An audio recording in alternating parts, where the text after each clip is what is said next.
One stormy night, Sophie Harper was thrown out by her parents for chasing a dream they never believed in. Hours later, homeless and heartbroken, she discovered she'd just won $37 million, but her real jackpot wasn't the money.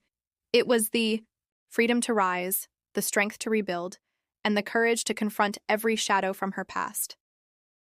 From betrayal to breakthrough, this is a story of redemption, revenge, and the art of becoming unstoppable. Rain lashed against the porch roof as Sophie Harper stood outside her childhood home in Asheville, North Carolina.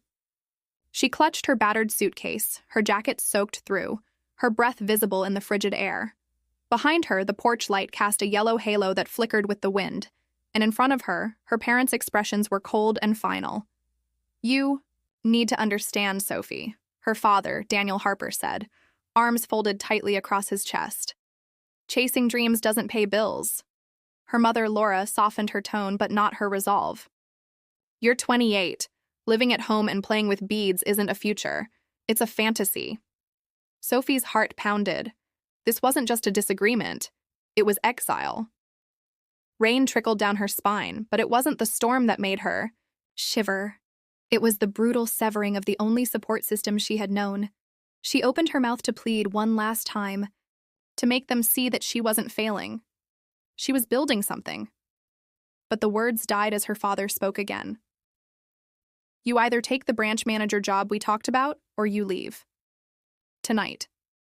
She looked to her younger brother, Ethan, her lifelong confidant, but he avoided her gaze, shifting uncomfortably. "Maybe Dad's right," he mumbled. The betrayal cut deeper than the cold.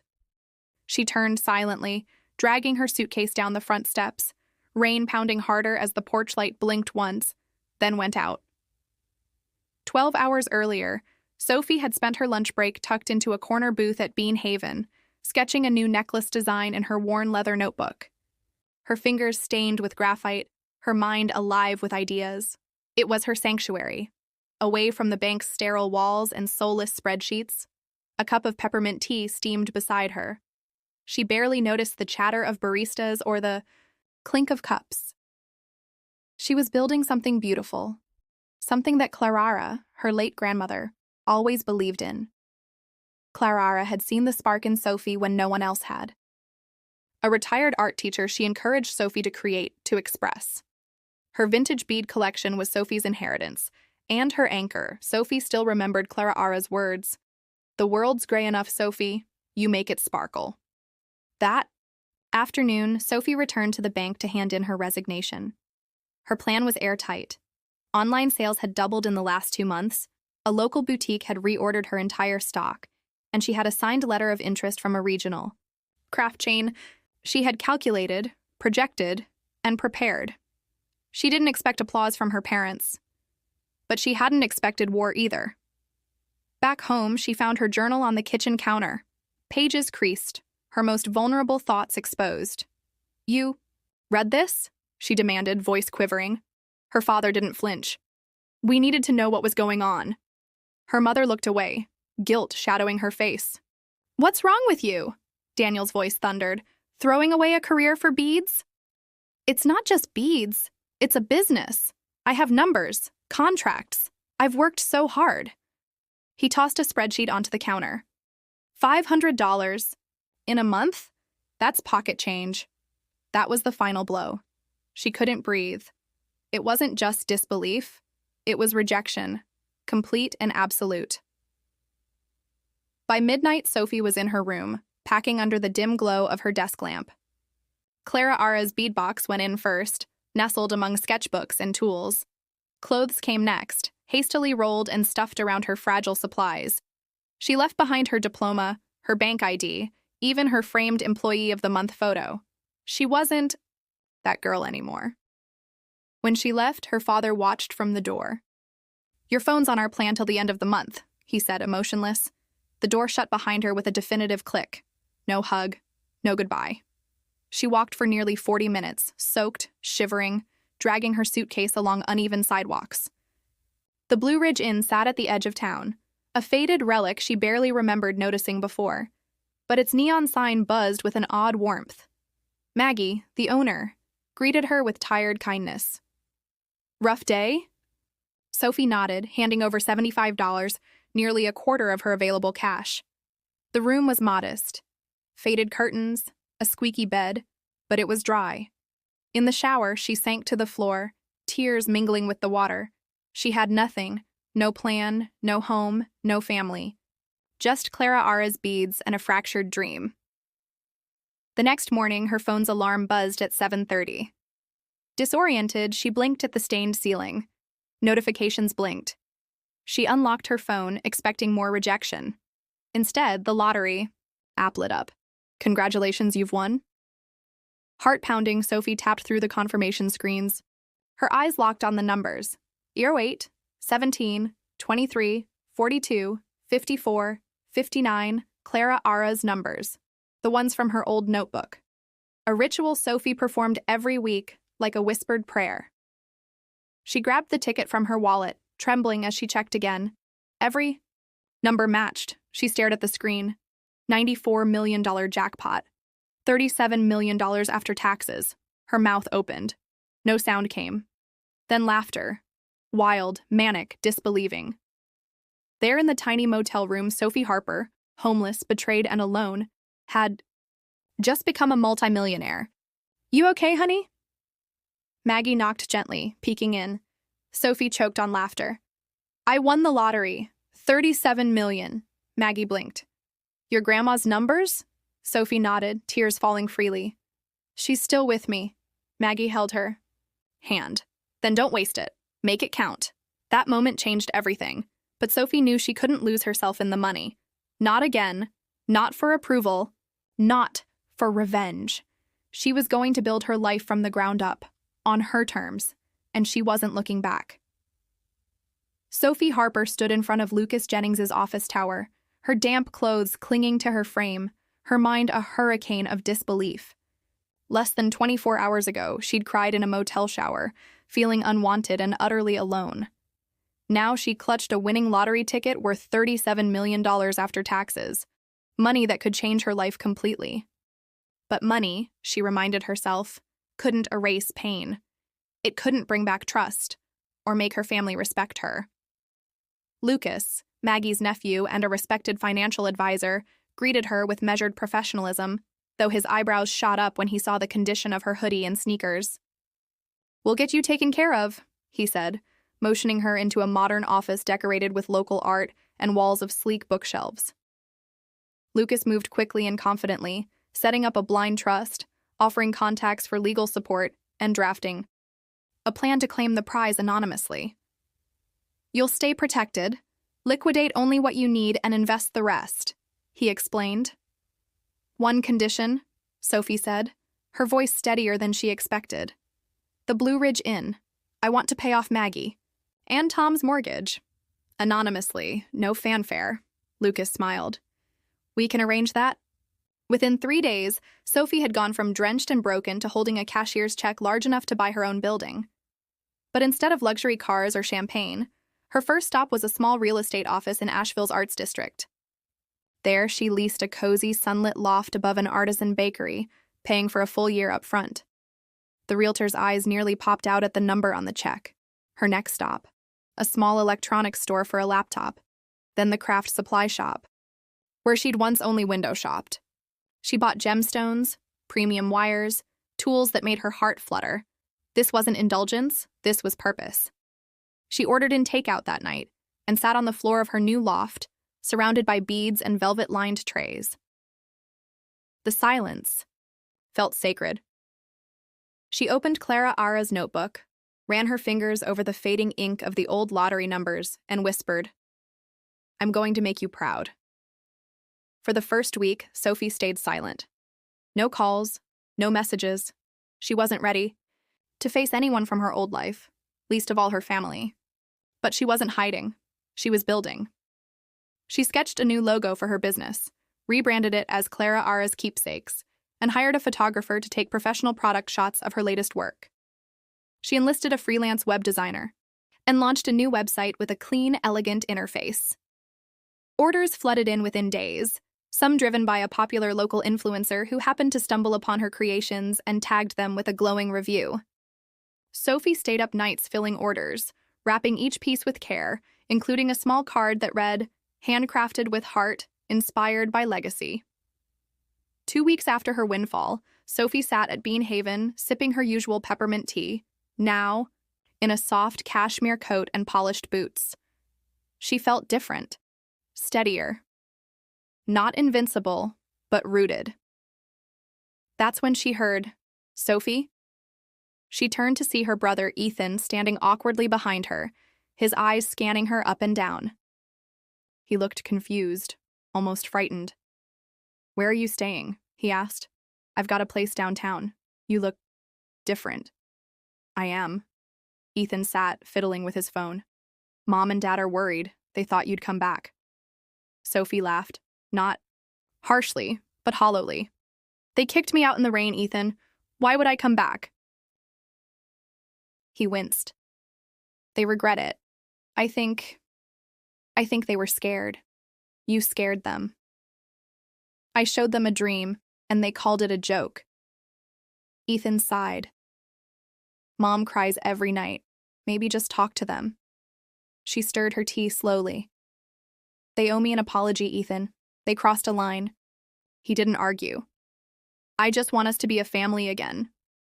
"Then tell them this. I'm okay. I'm thriving. But I won't be who they want me to be."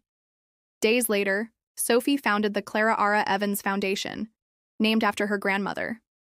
It offered small grants to young creatives from low-income or unsupported families.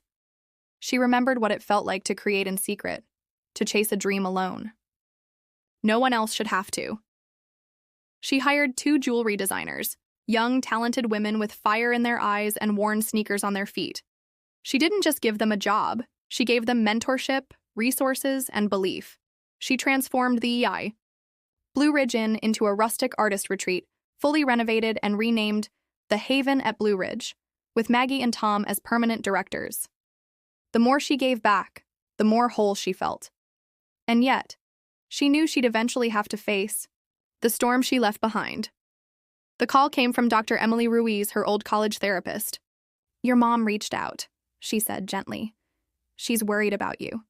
There are rumors about money." Sophie exhaled. "Tell her I'm fine, and that I've always been more than a rumor." Dr. Ruiz chuckled. "Would you be open to one session?" "For closure?" Sophie agreed. The session was cathartic. Emily didn't just help her process what had happened. She helped her articulate what she needed: respect, accountability, and emotional safety. The money wasn't the point. It never had been. She left the session lighter but resolved. Her parents would come. She could feel it. And when they did, she'd be ready. Not with fury, but with truth. Because Sophie Harper wasn't the black sheep anymore. She was becoming everything they never imagined she could be. The rain had returned to Asheville, a quiet, drizzling mist that clung to the mountain air like breath held too long. Sophie Harper stood in the open layout of her loft, the scent of soldered metal and lavender wax drifting from her workbench to the floor-to-ceiling windows. Her phone buzzed. Unknown number. She stared. A part of her already knew. With a slow exhale, she tapped accept. "Sophie." Her mother's voice cracked, fragile and bare. We'd like to see you, please." Sophie paused. "Where are you?" "Downstairs." She walked to her window. Her parents stood outside in the lobby, their postures tentative. Ethan was with them. His eyes met hers, apologetic. Moments later, she opened the door. Her mother looked smaller. Then Sophie remembered. Her father's tie was crooked, his expression unreadable. They stepped into her space, her world, and for once she let the silence do the talking. "This place? It's beautiful," Laura whispered, running her hand along the edge of a velvet sofa. $3,000 a month, Sophie replied, "paid a year in advance." Her father blinked. "How?" She walked to her dining table, retrieved a folder, and opened it slowly. Clara Ara's numbers. "The Powerball ticket I bought the night you kicked me out. I won. $37 million after taxes." They both gaped. Her mother swayed. You're joking." Sophie slid the laminated ticket across the table. This isn't a punchline. It's a reckoning. Daniel Harper sat down hard. Laura covered her mouth. I was homeless that night, Sophie continued, crying in a motel shower, clutching Clara Ara's notebook. You read my journal. You humiliated me. And when I stood up for myself, you made me leave. We thought you were making a mistake. Laura choked.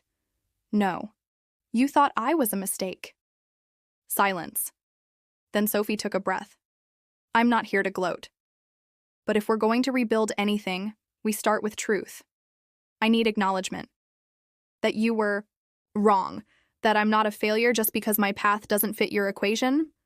Her father cleared his throat. We were scared. We didn't want you to end up broken. I was broken. But not because of my choices. Because of your rejection. Her mother stepped forward. I'm sorry, Sophie. Truly. I was wrong. We were wrong. Daniel nodded slowly. So very wrong. Sophie blinked against rising tears. I'm hosting dinner Saturday night, she said. My space, my terms, no judgment. Just honesty. Her parents exchanged a glance. We'll be there, her mother said softly. The rest of the week passed in a surreal blur. Sophie threw herself into finalizing the opening of her new gallery, Clara Ara's Keepsakes Studio and Collective. The walls were adorned with her signature pieces, displays of her designer's work, and quotes from Clara Ara herself stenciled in gold. The guest list was tight: clients, artists, and the people who helped Sophie reclaim her voice. Maggie and Tom arrived first, beaming. Jess flew in straight from her work trip. Ethan came too, helping hang lights and pour wine. Then her parents walked in. Laura wore a necklace from Sophie's first collection.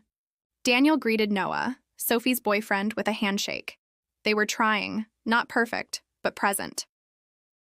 Sophie took a deep breath as the night unfolded.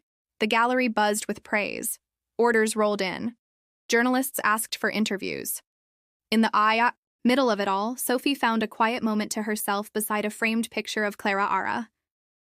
You were right, she whispered. The world needed more sparkle. Noah came up beside her, sliding an arm around her waist. You know, he said, you'd have done all this even without the lottery. She smiled. I know. But the money didn't change me. It just made the noise around me easier to ignore. He kissed her temple. Proud doesn't begin to cover it. The evening wrapped with a toast. Sophie raised her glass. To new beginnings, to legacy, and to the power of believing in yourself when no one else will. Glasses clinked. Her mother's eyes brimmed. Her father's voice broke as he said, You really did it, Sophie. You made magic. She met their gaze not with bitterness, but with boundaries. I always could. You just never looked close enough. The applause that followed wasn't for the millionaire. It was for the woman who dared to dream and refused to apologize for it. Spring had unfurled itself over Asheville in full bloom. Dogwoods lit the hills in bursts of white and blush, and the scent of magnolia floated down cobblestone streets. Clara Ara's Keepsakes Studio and Collective had become more than just a storefront. It was a hub of creativity, a community pulsing with resilience and art. Sophie Harper stood by the bay windows of her gallery, sipping jasmine tea, surveying the space she'd built. Beneath the golden afternoon light, artists displayed their newest creations while shoppers meandered with curiosity and admiration. Business was thriving, and Sophie was, for the first time in her life, whole. But peace, she'd learned, could be fragile. A package arrived that morning. No sender, just her name in swirling black ink. Inside, one of her oldest necklaces tarnished and snapped at the clasp, and a note in script she recognized instantly. You owe me. G. Sophie's hands trembled. It had been years since she'd heard from Gavin Rowe, her ex-boyfriend. A failed artist with a dangerous charisma and an ego that once consumed Sophie's early 20s. He'd claimed her talent, manipulated her ambition, and vanished when she dared to shine without him. Now he was back. That night, Sophie sat across from Noah in their shared loft, her shoulders tense. It's just a note, he said, studying the paper. No, it's a threat dressed as nostalgia, Sophie replied. He's trying to remind me of who I used to be, with him, before I grew, before Clara Ara's faith rebuilt me. Then don't let him pull you back. She exhaled. What if he wants more than a reaction? What if he wants credit or money? 2 days later, Gavin made his move. An email. A legal threat, claiming co-ownership of the early designs Sophie had sold, online, some of which she had to admit he'd helped sketch in her college dorm room. Pieces that now hung in glass displays with price tags that made collectors lean in with interest. She forwarded the email to Lucas, her financial advisor, and now legal liaison. He has no case, Lucas assured. He contributed nothing that wasn't already yours, but if you want to bury this, we can settle, quietly. Sophie stared at the gallery's new artist wall, the faces of young designers whose dreams now rested partly on hers. No. If I give in now, I teach every girl here that silence is safer than truth. I won't do that. The lawsuit hit social media. By week's end, Gavin painted himself as a forgotten muse, a man discarded by a woman made rich. The tabloids spun it. Comment sections lit up. But Sophie didn't flinch. Instead, she launched a PR campaign titled "Jeer Keep the Keepsake," highlighting each artist's journey in the studio. Interviews poured in, not about the scandal, but about the mission. The Clara Ara Evans Foundation announced a scholarship fund for survivors of emotional abuse in creative industries. Sophie spoke at a national conference, her speech a quiet storm. We don't owe our past the power to define our future. We owe our future the courage to outgrow our past. The judge dismissed Gavin's case 6 weeks later. Publicly. Lucas smiled when he read the news aloud. Case closed. Sophie allowed herself a breath. Noah wrapped his arms around her. How does it feel? Like I just reclaimed a piece of myself I didn't know was missing. Months passed. Summer turned golden. At the foundation's first gala, Sophie's parents arrived early. Her father wore a deep navy suit, subdued but proud. Her mother beamed in a bespoke dress accented with Sophie's latest necklace. During dinner, Daniel raised his glass. To our daughter, he said, for building a legacy that teaches us all the value of second chances. Sophie's eyes found Ethan's across the table. He nodded. Later, she took the stage. I once stood in the rain, suitcase in hand, wondering if I'd ever be enough. Tonight, I stand here surrounded by stories, dreams, and people who reminded me that sometimes being thrown out is the best way to find your way in. Applause filled the room. In the gallery the next morning, she hung a new sign over the entrance, Clara Ara's Keepsakes, where art becomes courage, and beneath it, in a frame, the faded Powerball ticket. Not as a trophy, but as a reminder. Sometimes the universe doesn't rescue you. It just dares you to rise.